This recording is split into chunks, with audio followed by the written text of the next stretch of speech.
Hi, I'm Lynn Ann Covell, Senior Fitness Specialist here at Green Mountain at Fox Run in Ludlow, Vermont. Have you ever wondered if you're doing your abs right when you do your ab crunch? Have you ever wondered whether you're getting the most out of your abs?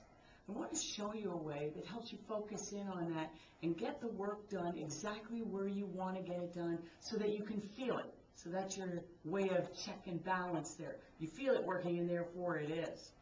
First thing first, step one is to get that pelvic tilt or that neutral spine.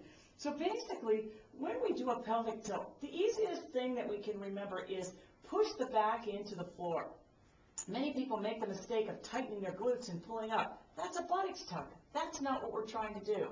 So what we want to do is imagine a ball of Play-Doh right under the low back here. So we start with that natural arch in the back, and then what we're going to do is squish down that Play-Doh. As we do, we exhale and tighten the lower fibers of the rectus abdominis. That way we're getting a real bonus out of that pelvic tilt that we're doing. Now when I want to add that to the average ab crunch, the usual problems we see are people coming up here and hurting their neck and saying, I can't feel my abs, my neck hurts. Add this movement that we just used down here to stabilize that spine. Then when you want to work here, you're getting all the work that you're looking for.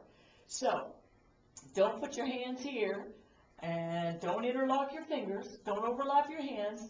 Thumbs low on the back of your head and your elbows are wide. So squish the Play-Doh, lift a few inches and bring it down. Squish the Play-Doh under the low back, lift a few inches and bring it down. As you do this, it's almost like you're doing a little bit of a pelvic tilt, but you're really not. You're just stabilizing that spine. So squish the Play-Doh. Look at the head and neck.